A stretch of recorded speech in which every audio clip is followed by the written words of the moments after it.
as a producer, you probably saw on the cutting edge of it. When did you first get into it? Who are some of the artists that really got you inspired to that? And what are you learning from that culture that, you know, has helped your own career? Gangnam Style came out. That was like, what? This is crazy. That was the biggest record of all. I was like, okay, this is different than I don't know what's going on anymore. This is just crazy. It's like a take over the world type of thing. That was a mix of that sort of David Guetta kind of early EDM world. It was like, those guys really took it and made a humongous record for the world. And it's in Korean. And we are all dancing to that song in America. Working with Jenny on her album, and we made a record called it. I worked with her in the studio just for like a couple weeks, just trying to figure out, because the Blackpink ladies all went solo and they had to find their vision and their identity. So I just made a record that I thought would be cutting edge for her and that you could dance to, and that became a really big record. In fact, I was doing some BTS work, and I went to Korea to meet the team. Had a night off, and I just went back to meet Teddy, who works with YG in Black Label. Really late night, and I played on a demo I had, a Major Lazer song, and it ended up becoming Jump, the Blackpink single. I was like all during the BTS sessions. I just was like, let me just try to go to Korea and see what's going on. I always feel like Koreans in K-pop in general are very progressive. They'll take chances. They love to be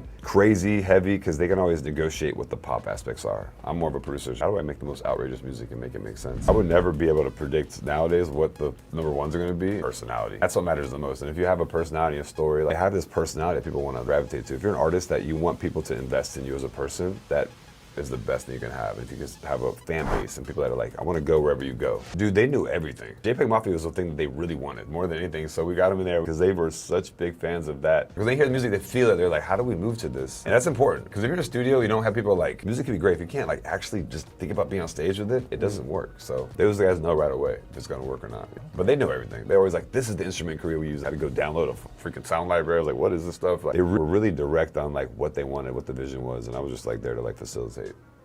Shout out to them, like musical encyclopedias out here. I know a lot about music, but they know a lot more too, so they're music nerds at the end of the day. It sounds like y'all were nerding out together. Being in the studio is not that sexy. The team is like, that sounds more like a J-Hope song. That more sounds like a Jimin song. So those guys have their own style. So a lot of the records didn't make it because they're too similar to what they do independently. So I think what the album sounds like is them together, like Voltron. So a lot of records where we were like, maybe that's more his song. Maybe that's his song. So the ones that we all chose were kind of like their songs. So that was kind of key. I didn't understand all their styles, but by the end of it I did, but in the beginning I didn't know like what really separates them as solo artists. They had like a real direct, like this is more my style, this is more our band style. I remember Armin, we were like in the studio trying to think of like, what's the concept for this song? He was just like, had his head in his hand, he was like, I just feel like I'm back in jail again. I'm just here stuck in the studio still wrecking records. I'm just like, what are we talking about? It's like we're back in the army. So we started a record like, we're in jail. We were kind of running out of ideas. We were like 80 songs deep at that point.